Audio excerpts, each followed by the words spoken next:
واعتصموا بحبل الله جميعا ولا تفرقوا. الحمد لله كل ما حمده حامد، واشهد ان لا اله الا الله كل ما شهد له شاهد، وصلى الله على نبينا ومولانا محمدا عبده ورسوله. اما بعد، فاعوذ بالله من الشيطان الرجيم. بسم الله الرحمن الرحيم. ومن احسن دینا ممن اسلم وجهه لله وهو محسن واتبع ملة ابراہیم حنیفا واتخذ اللہ ابراہیم خلیلا. صدق اللہ المولانا العظیم. رب اشرح لي صدری ویسر لي امری واحلل عقدۃ من لسانی یفقهوا قولی. رب یسر ولا تعسر وتمم بالخیر. برادران اسلام، کوئی کام کرنے سے پہلے سب سے پہلا قدم یہ ہوتا ہے کہ منزل متعین، سمت سفر طے ہو. منزل اگر متعین نہ ہو، سمت سفر طے نہ ہو، تو کام کا انجام خدا جانے کیا ہوگا. اللہ کا شکر ہے کہ ہم سب اسلام کے ماننے والے ہیں. ہم سب کا تعلق اس دین سے ہے جو من جانب اللہ ہے، جو اس کائنات اور اس ہستی کا دین ہے، جو اس زمین کی، ان آسمانوں کی اور اس پورے کائنات کی مالک اور خالق، جس نے یہ زمین بھی پیدا کی ہے اور آسمان بھی پیدا کیے، اور ان دونوں کے درمیان جتنی چیزیں ہیں وہ سب اسی کی تخلیق ہے. ہم کو بھی اسی نے پیدا کیا ہے، اور زمین پر پائی جانے والی یا اس کائنات میں پائی جانے والی ساری مخلوقات اسی کی خلقت تھی. ہم اسلام پر چلنا چاہتے ہیں. یہ اسلام پر چلنا، اللہ کی رضا اور اس کی خوشنودی حاصل کرنا، یہ ہماری منزل ہے. انسان کی آخری منزل اور اصل منزل یہ ہے کہ اس کا خالق، اس کا مولا، اس کا رب اس سے خوش ہو جائے. ہماری زندگی کا مقصد، ہماری زندگی کا نصب العین اور ہماری ساری تگ و دو اسی ایک مقصد کے لیے ہے. اب اسلام جیسے عظیم آفاقی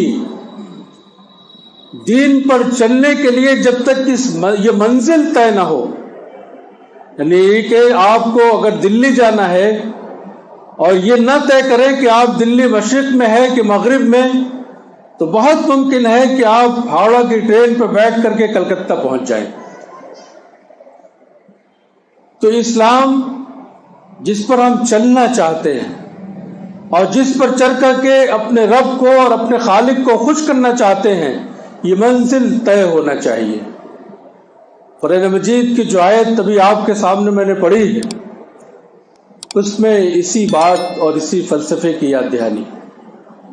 فرمایا کہ وَمَنْ أَحْسَنُ دِينًا مِّمَّنْ أَسْلَمَ وَجْهَهُ لِلَّهِ. اس سے اچھا دین، اس سے اچھا طریقہ زندگی اور کس کی ہو سکتی ہے یا کس کا ہو سکتا ہے جس کا رخ اللہ کی طرف ہو گیا،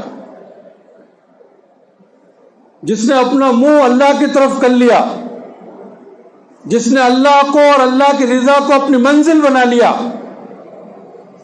اب اس کی زندگی میں جو کچھ ہوگا اسی منزل پر پہنچنے کے لیے ہوگا، اور اس کی اس منزل پر پہنچنے کے لیے جتنے بھی روڑے آئیں گے، جتنی رکاوٹیں آئیں گی، وہ رکاوٹیں اس کا نہ سفر روک پائیں گی، نہ اس کو منزل سے دور کر پائیں گی.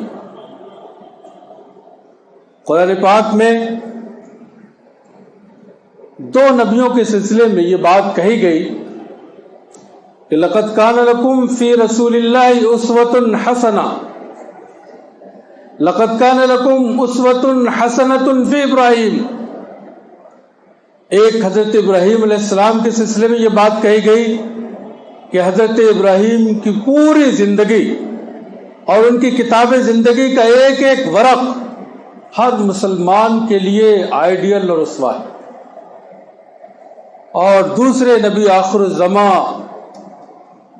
محمد مصطفیٰ صلی اللہ علیہ وسلم کے بارے میں کہا گیا کہ آپ صلی اللہ علیہ وسلم کی پوری زندگی اس امت کے لیے اور اس امت کے ایک ایک فرد کے لیے اسوہ حسنہ ہے۔ صرف اسوہ نہیں ہے بلکہ بہترین اسوہ ہے، ایسا اسوہ جس کی تقلید کی جائے، ایسا اسوہ جس کو فالو کیا جائے، ایسا اسوہ جس کو آئیڈیل مانا جائے، ایسا اسوہ جس کی روشنی میں روڈ میپ تیار کیا جائے، اور ایسا اسوہ جس سے اس منزل پر اپنی منزل پر پہنچنے کا راستہ دیکھا جائے۔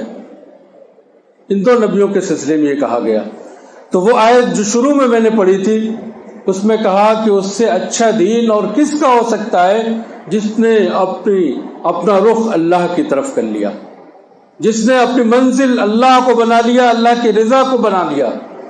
اللہ کی خوشنودی اس کی آخری منزل ہے، اور اللہ کی بنائی ہوئی تیار کردہ جنت کا اصول اس کی زندگی کا نصب العین، اس کی ساری تگودو، اس کی زندگی کی ساری دوڑ دھوپ اسی چیز کو حاصل کرنے کے لیے، اسی منزل پر پہنچنے کے لیے، اپنے رب کو خوش کرنے کے لیے اور اپنے رب کی رضا کے تخت و تاج حاصل کرنے کے لیے۔ وہ پڑھنے جاتا ہے تو صرف اس لیے کہ اس کا مولا اس سے خوش ہو جائے، وہ کاروبار کرتا ہے تو اس ڈھنگ سے کہ اس کا مولا اس سے ناراض نہ ہونے پائے، وہ گھر میں رہتا ہے تو اس طریقے سے کہ اس کے مولا کی نافرمانی نہ ہونے پائے، وہ سماج میں نکلتا ہے تو ہمیشہ اس بات کا احساس رہتا ہے کہ کہیں کوئی ایسا کام نہ ہو جائے کہ میں اپنی منزل سے دور ہو جاؤں، میرا مولا مجھ سے ناخوش ہو جائے، یا کہیں نبی کریم صلی اللہ علیہ وسلم کی کسی تعلیم اور کسی ہدایت کی مجھ سے نافرمانی سرزد ہو جائے۔ ساری دوڑ دھوپ، ساری تگودو اسی ایک سمت میں، کوئی آندھی، کوئی طوفان، کوئی رکاوٹ اس کا رخ نہیں پھیرنے پاتی، اس کا سمت سفر نہیں بدلتا۔ اسی بات کو ایک دوسرے مقام پر کہا، انی وجہت وجہی للذی فطر السماوات والارض حنیفا وما انا من المشرکین۔ یہ وہ الفاظ ہیں جو آپ کو سن کر یہ یاد آیا ہوگا کہ ابھی چند دن پہلے جو ہم نے اسی منزل کی خاطر اور اسی سمت پر چلتے ہوئے اللہ کے راستے میں اور اللہ کے حکم پر قربانی پیش کی ہے اپنی طرف سے، اپنے اعزہ و اقارب کی طرف سے، اس قربانی کے وقت یہ دعا پڑھی ہے۔ عام طور سے ہم یہ سمجھتے ہیں کہ یہ دعا قربانی کی دعا ہے، لیکن حضرت علی رضی اللہ تعالیٰ عنہ فرماتے ہیں کہ اللہ کے رسول صلی اللہ علیہ وسلم اکثر اپنی نماز سے پہلے یہ دعا پڑھتے تھے۔ اس کا ترجمہ یہ ہے سادہ سادہ کہ میں نے اپنا رخ اس اللہ کی طرف کر لیا جس نے یہ آسمان بنائے اور جس نے یہ زمین بنائی۔ اب میں نے یکسو ہو کر کے اس کی طرف اپنا رخ کر لیا، اب میرا رخ بدلنے والا نہیں ہے، اب میں دائیں بائیں آگے پیچھے مڑ کر کے نہیں دیکھ سکتا، اب جو کچھ ہوگا اسی راستے پر ہوگا، اسی راستے پر چلتا رہوں گا۔ اسی بات کو یہ کہا گیا کہ وَمَنْ أَحْسَنُ دِينًا مِّمَّنْ أَسْلَمَ وَجْهَهُ لِلَّهِ، جس نے اپنا رخ اللہ کی طرف کر لیا، جس کی منزل اللہ کی خوشنودی ہو گئی، جو اللہ تک پہنچنا چاہتا ہے، اس کی رضا حاصل کرنا چاہتا ہے، اس کی بنائی ہوئی جنت اس کی زندگی کا زندگی کی آخری منزل ہے، وہ اس شاہراہ پر چلتا ہے ہمیشہ جو شاہراہ اس منزل تک پہنچانے والی ہے، وہ کبھی ان پگڈنڈیوں پہ نہیں چلتا جو اس کے سفر کا رخ موڑ دیں یا رخ موڑ دینے والی ہوں. حنیفہ واتبع ملت ابراہیم حنیفہ، قرآن مجید میں یہ لفظ کئی بار استعمال ہوا ہے اور کئی بار حضرت ابراہیم علیہ السلام کے سلسلے میں استعمال ہوا ہے. یہاں بھی کہا کہ جو اپنا رخ اللہ کی طرف کر لے، جو اپنی منزل اللہ کی خوشنودی کو اپنی منزل بنا لے اور پیروی کرے ملت ابراہیم کی، ابراہیم کے طریقے کی، ابراہیم کے راستے کی، جو حنیف تھا. کیا تھا؟ جو حنیف تھا، جو یکسو تھا، جو اللہ کی طرف متوجہ تھا. حنیف ہر طرف سے کٹ کر اپنی توجہ کسی ایک جانب کر دینے کو کہتے ہیں. میں نے عرض کیا کہ قرآن مجید میں ایک سے زائد بار یہ لفظ حضرت ابراہیم علیہ السلام کے سلسلے میں استعمال ہوا ہے. حضرت ابراہیم نے کیسے اپنا رخ اللہ کی طرف کیا تھا؟ حنیف ہونے کا مطلب کیا ہے؟ آپ ان کی پوری زندگی کو دیکھیں گے تو بہت آسانی سے یہ مطلب سمجھ میں آ جاتا ہے. حضرت ابراہیم علیہ السلام کی پیدائش ایک ایسے ماحول میں ہوئی تھی جو شرک و بت پرستی کا ماحول تھا. ایک ایسے گھر میں انہوں نے آنکھ کھولی تھی جو گھر صرف بت پرستی کا اڈا نہیں، بت فروشی کا بھی مرکز تھا. ان کے باپ صرف بت پرست نہیں تھے بلکہ پروہت تھے اپنے زمانے کے اور اپنے وقت کے. کاروبار ہوتا تھا ان کے یہاں. لیکن جب ان پر توحید کی حقیقت آشکارا ہوئی، جب اپنا رخ انہوں نے اپنے رب کی طرف کر لیا، اس رب کی طرف جو فاطر السماوات والارض ہے، تو باپ کی پرواہ نہیں کی، ماحول کی پرواہ نہیں کی، باپ کی دھمکیوں کو خاطر میں نہیں لائے. جب آدمی اپنا رخ اللہ کی طرف کر لیتا ہے، جب منزل اللہ کی خوشنودی کو بنا لیتا ہے، تو اس راستے پر چلتے ہوئے کئی آزمائشیں اور کئی بار آزمائشیں ہوتی ہیں، بار آزمائشیں ہوتی ہیں. وہ آزمائشیں قدموں میں لرزش پیدا نہ کرنے پائیں، قدموں کو روکنے نہ پائیں، قدموں کو کسی اور طرف نہ پھیر دے. یہی حنفیت ہے اور یہی حنیف ہے.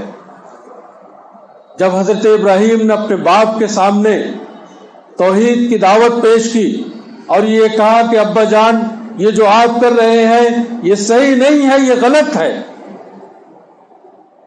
تو ایک دباؤ جو ہوتا ہے وہ جذباتی دباؤ ہوتا ہے اور عام طور سے آدمی اس کی تاب نہ لا کر کے ٹھنڈا پڑ جاتا ہے.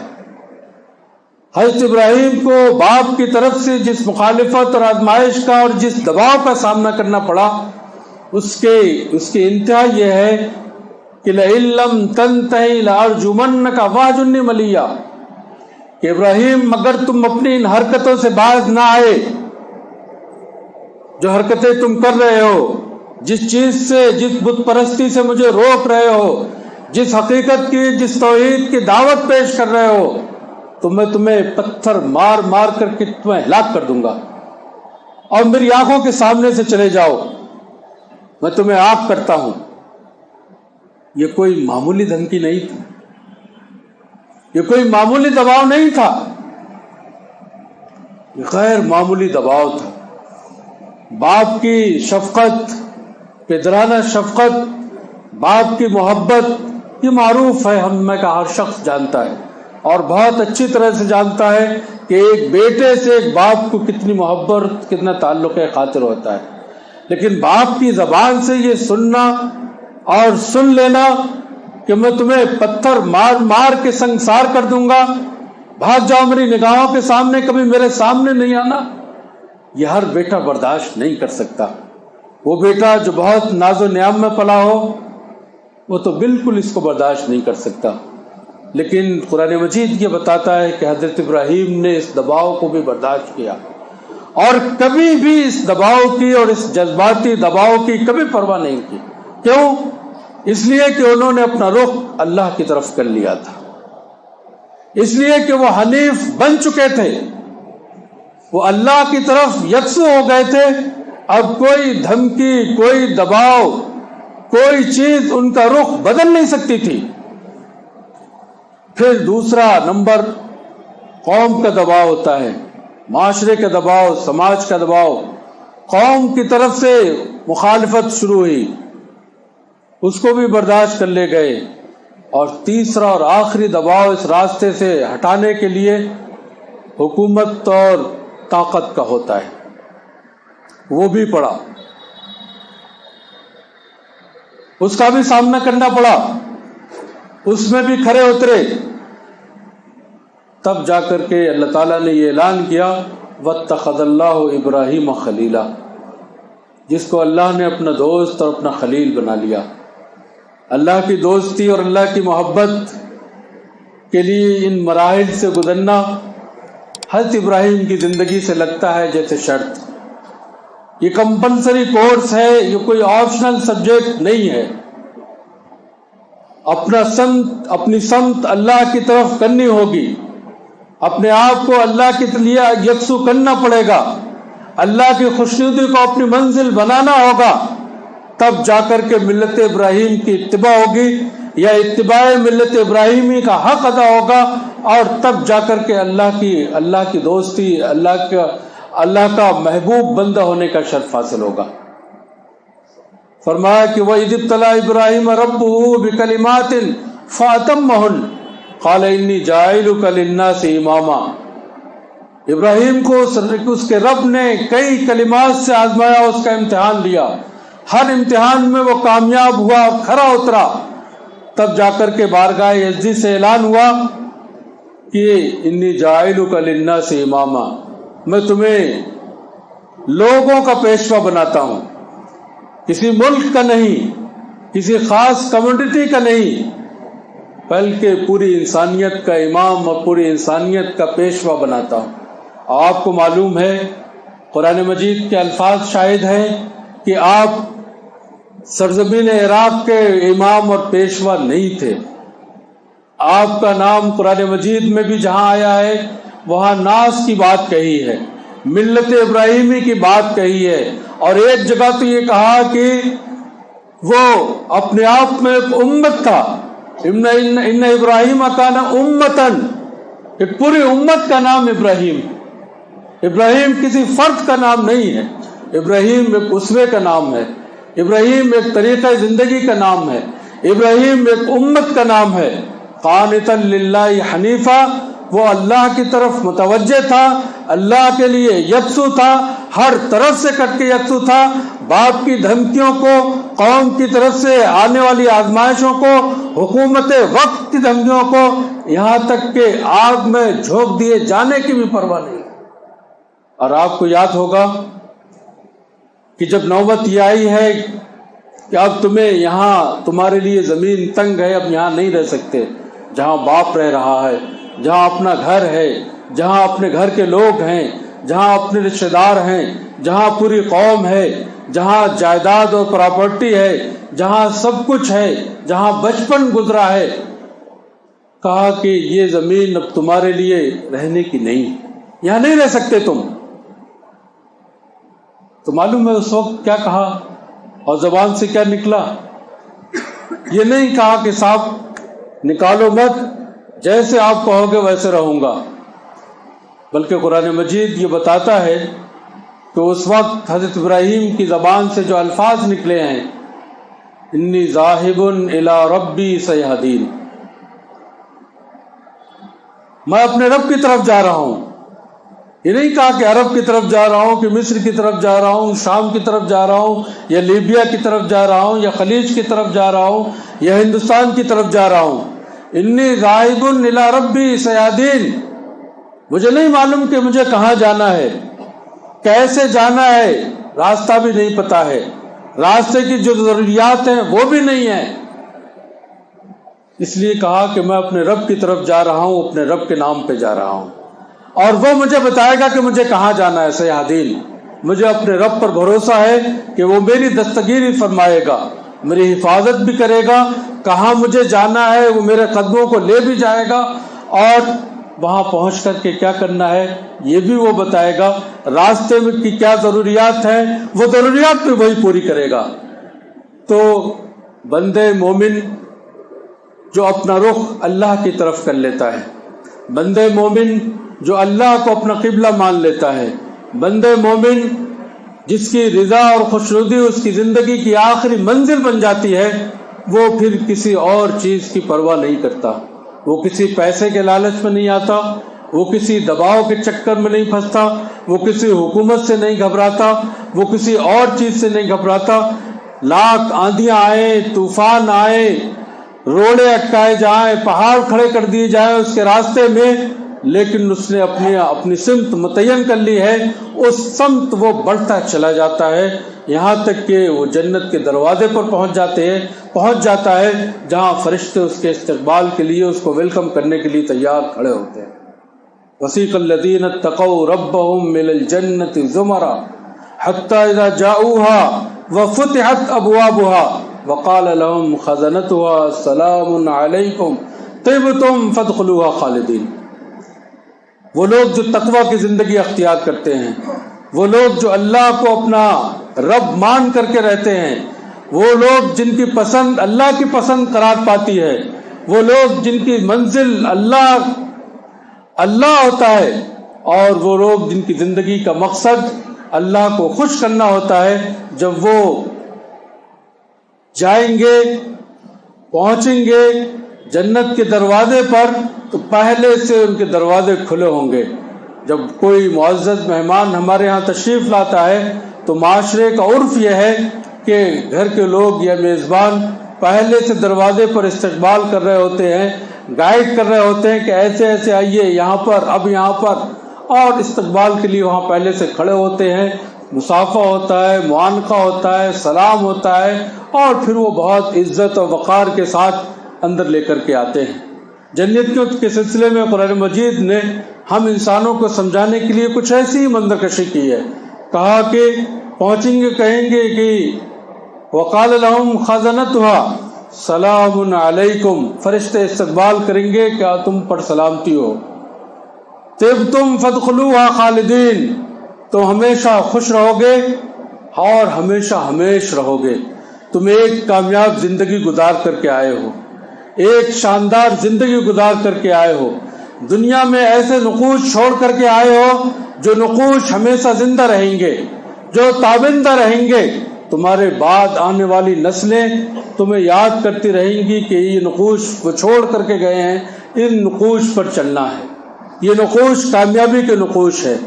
تو میں یہ عرض کر رہا تھا کہ کامیابی کی زندگی یہ ہے کہ اپنا رخ اللہ کی طرف کر لیا جائے۔ اللہ کا شکر ہے، اس کا احسان ہے کہ ہم سب نے اپنی سمت متعین کر لی ہے، ہم سب کی سمت متعین ہے اور وہ ایک ہے، اور وہ کیا ہے؟ اللہ کی خوشنودی۔ ہم سب کی جو مشترک خواہش ہے وہ یہ ہے کہ ہمارا رب ہم سے خوش ہو جائے، اس کے سوا ہم میں سے کسی کی کوئی اور خواہش نہیں ہوگی۔ میں پورے یقین کے ساتھ کہتا ہوں کہ اس کے علاوہ ہم میں سے کسی اور کی کوئی دوسری خواہش نہیں ہوگی۔ ہم سب کی خواہش یہ ہے، اور کامن خواہش یہ ہے کہ ہمارا اللہ ہم سے خوش ہو جائے۔ اب اللہ کو خوش کرنے کے کیا کیا طریقے ہیں، وہ نبی پاک صلی اللہ علیہ وسلم کی زندگی میں موجود ہے۔ پوری زندگی، شاید دنیا میں ایک انسان بھی ایسا نہیں جس کی زندگی کا ایک ایک صفحہ، جس کی زندگی کا ایک ایک ورق اس طرح سے محفوظ ہو جس طرح سے نبی پاک صلی اللہ علیہ وسلم کی زندگی کا محفوظ۔ گھر میں کیا تھے، مسجد میں کیا تھے، سماج میں کیا تھے، مکے کی گلیوں میں کیا تھے، برادران وطن کے ساتھ کیسے تھے، برادران ملت کے ساتھ کیا تھا، طائف میں جا کر کے کیسے رہے، حبشہ میں کیسے گئے، جن لوگوں نے زندگی بھر ستایا، جب وقت آیا تو ان کے ساتھ کیا سلوک کیا، یہ ساری چیزیں بہت تفصیل کے ساتھ ہمارے سامنے موجود ہیں۔ کوئی زندگی کا کوئی ایک ایسا موڑ اور کوئی ایک گوشہ ایسا نہیں ہے جہاں ہم یہ کہیں کہ صاحب یہاں سنت خاموش ہے، ہم کیا کریں پتہ نہیں۔ ہم بڑے اس راستے پر، ہم اس راستے پر چلنے کی کوشش کریں۔ قرآن مجید پکڑ پکڑ کے بتائے گا کہ ان حالات میں یہ راستہ اختیار کرنا ہے، ایسے چلنا ہے، یہاں یہ تنگ گلی ہے، اس گلی میں ایسے نکلنا ہے. آپ کو یاد ہے نا، حضرت عمر سے کسی نے پوچھا کہ تقویٰ کیا ہے، تو آپ نے فرمایا کہ تقویٰ کیا تم کسی ایسی پگڈنڈی سے یا ایسے تنگ راستے سے گزرے ہو جس کی دونوں طرف جھاڑیاں ہوں؟ کہاں بار بار. کہا کیسے گزرتے ہو؟ کہا گزرتا ہوں دونوں طرف سے اپنے آپ کو کپڑے کو سمیٹ کر کے کہ کہیں کوئی جھاڑی میں پھنس نہ جائے، بچتے بچاتے نکل جاتا ہوں. کہا کہ یہی تقویٰ ہے. یہ جو دنیا کے جھمیلے ہیں، جو بار بار ہمارا رخ موڑنے کے لیے آتے ہیں، جو بار بار کوشش کرتے ہیں کہ ہم اپنی سمت سفر بدل لیں، جو بار بار یہ ہم سے تقاضا کرتے ہیں کہ منزل وہ نہیں ہے، کامیابی کی منزل تو یہ ہے کہ شاندار سی کوٹھی بن جائے، شاندار گھر بن جائے، بچوں کا کیریئر بن جائے، بچیوں کی شادیاں ہو جائیں، دکان اور کاروبار اسٹیبلش ہو جائے. کہا کہ یہ سب تو دھوکے ہیں، دھوکے ہیں یہ سب، اور دھوکے کا کاروبار ہے. کامیابی یہ ہے کہ اللہ خوش ہو جائے، کامیابی یہ ہے کہ اس کی رضا حاصل ہو جائے، کامیابی یہ ہے کہ اس نے اپنے متقی بندوں کے لیے جو جنت بنائی ہے اس جنت کے حقدار بن جائیں ہم اور آپ. وعدت للمتقین کہا سارعوا الی مغفرۃ من ربکم وجنۃ عرضها السماوات والارض اعدت للمتقین. متقین کے لیے تیاری کی گئی ہے، وہ اس میں کوئی اور نہیں جائے گا، صرف متقین جائیں گے. صرف مسلمان نہیں کہا کہ وہ جو اللہ سے ڈر کر کے زندگی گزاریں گے، وہ جو اللہ کی مرضی کے مطابق زندگی گزاریں گے، وہ جو رسول کے بتائے ہوئے طریقے پر چلیں گے، ان کے لیے یہ جنت تیار کی ہے، ان کو یہ جنت ملے گی. ان کا تعلق مسلمان قوم سے ہو نہ ہو اس سے بحث نہیں. اگر وہ اسلام لا کر کے کسی دوسری قوم سے بھی تعلق تھا لیکن اسلام قبول کر کے انہوں نے یہ طریقہ اختیار کر لیا اور متقی بن گئے، ایمان میں داخل ہو گئے، تو ان کے لیے بھی وہ ہے. اور اگر ایک مسلمان قوم کا فرد دوسرے راستوں پر چلتا رہا، دوسری کامیابیوں کو اپنی منزل سمجھتا رہا، تو اس کے لیے نہیں ہے. بہت تکلیف کے ساتھ میں کہہ رہا ہوں لیکن مجبور ہوں کہنے پر کہ ان کے لیے وہ نہیں ہے، اس لیے کہ قرآن مجید کہتا ہے کہ اعدت للمتقین، وہ اللہ نے تیار کی ہے یا تیار کی گئی ہے متقین کے لیے. تو دوستوں اور ساتھیوں، یہ وہ اسلام ہے جس اسلام کے ہم ماننے والے ہیں. یہ وہ قرآن مجید ہے جس پر ہمارا ایمان ہے. یہ وہ رسول ہے صلی اللہ علیہ وسلم جن کی رسالت پر ہم ایمان رکھتے ہیں، اور اس بات پر بھی ایمان ہے کہ کامیابی اسی میں ہے. کامیابی اسی میں ہے کہ جس طرح سے ہم اس مسجد میں اللہ کے بندے ہیں، اس مسجد سے نکل کر کے بھی اللہ کے بندے رہیں. یہ کام ہے جو اس دنیا کے بننے کے بعد، جب سے یہ دنیا بسائی اللہ نے، اس وقت سے وہ اپنے بندوں سے کراتا رہا کہ میرے بندو، لوگوں کو میری مرضی بتا دو، لوگوں کو میری عبادت کا، میری پرستش کا طریقہ بتا دو کہ کیا ہے. لوگوں کو بتا دو کہ وہ کن راستے پر چلے تو جنت ملے گی، ان کا اللہ ان سے خوش ہو جائے گا، اور کن راستوں پہ چل کر کے وہ اپنی عاقبت برباد کر لیں گے. یہ ہمیشہ سے اللہ نے اہتمام کیا، اور اس کی آخری کڑی نبی اکرم صلی اللہ علیہ وسلم ہیں جنہوں نے مکمل طور پر یہ کر کے دکھا دیا کہ کامیابی کا راستہ یہ ہے. تو یہ راستہ اور یہ طریقہ اور یہ کام فرد سے نہیں ہو سکتا، ایک فرد کے کرنے کا نہیں ہے. اسلام پر عمل کرنا، اسلام کو پر عمل کرانا، اسلام کی تعلیمات کو عام کرنا، اسلام کے مطابق خود اپنے آپ کو اور اپنے معاشرے کو بنانا، یہ کسی ایک فرد کا کام نہیں ہے، بلکہ ان سارے لوگوں کا کام ہے جو اپنے آپ کو مسلمان سمجھتے ہیں، جن کا اللہ پر ایمان ہے، جو قرآن مجید کو اپنی کتاب مانتے ہیں، جو نبی کریم صلی اللہ علیہ وسلم کو اپنا اسوہ مانتے ہیں، اور جو آخرت کے دن پر ایمان اور یقین رکھتے ہیں. فرد قائم، ربط ملت سے ہے تنہا کچھ نہیں، موج ہے دریا میں اور بیرون دریا کچھ نہیں. یہ کام ہم سب کو مل کر کے کرنا ہوگا. ہم سب کے مل کر کے کرنے کا ہے. یہ کام چند لوگوں کے کرنے سے نہیں ہوگا، اور چند لوگوں کے کرنے سے اگر ہو بھی جائے تو اس سے میرا اور آپ کا کیا بھلا ہونے والا ہے؟ مجھ سے اور آپ سے تو اللہ میرے اور آپ کے بارے میں پوچھے گا. وہ یہ نہیں پوچھے گا کہ اندرا نگر میں اور وکاس نگر میں فلاں لوگ کر رہے تھے تو تمہاری طرف سے یہ ہو گیا. یا ہم یہ نہیں کہہ سکیں گے کہ وہ تو یہ کام کر رہے تھے اس لیے پروردگار ہم نے سوچا کہ انہی کو کرنے دیں، ان کے لیے جن وسائل کی ضرورت ہے اس میں کچھ مدد کر دیں، یہ ہمارے لیے کافی ہے. یہ کہہ کر کے ہم بچ نہیں سکیں گے.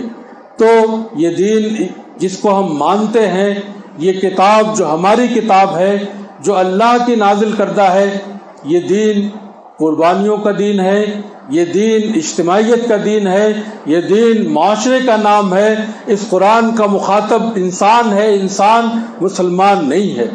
یہ قرآن ایک تحریک اور ایک مشن ہے. ہم اور آپ ایک قوم نہیں، ایک مشنری قوم ہے. ہم جب تک ہم نے اپنے اس مشن کو سمجھا، اس کو ادا کیا، اس وقت تک ہم سربلند رہے ہیں، تاریخ گواہ ہے. لیکن جب ہم نے اپنے آپ کو قومیت کے گھروندے میں بند کر لیا اور ہم یہ بھول گئے کہ ہم کسی مشن کے حامل ہیں، ہمارا دین ایک مشن کا نام ہے، ایک مشنری دین ہے، اس وقت سے ہم گرتے چلے آئے اور حالت یہ ہو گئی جو ہم میں سے ہر شخص کے سامنے ہے اور ہر شخص اپنے سر کی آنکھوں سے دیکھ رہا ہے. میری آپ سے اور ہم سب سے گزارش ہے کہ ہم اس دین کو سمجھیں، اس دین پر چلنے کی کوشش کریں، مل کر کے اس دین کی تعلیمات کو عام کریں، اور اس محلے میں، شہر میں ان کو روشن کریں. ان کی روشنی پھیلے گی تو ہم سب کا بھلا ہوگا، انسانوں کا بھلا ہوگا، اور ہم اپنی منزل کی طرف، جو ہماری آخری منزل ہے، جو کامیابی کی منزل ہے، اس سے قریب ہوں گے، اس کی طرف قدم بڑھیں گے. اللہ تعالیٰ مجھے اور آپ سب کو اور سارے مسلمانوں کے اس بات کی توفیق، اس بات کا شعور اور اس بات کی ہدایت نصیب فرما دے کہ وہ اپنے فرض منصبی کو سمجھ سکے، اس کی ادائیگی کے لیے اپنے آپ کو تیار کر سکے. وآخر دعوانا الحمدللہ رب العالمین.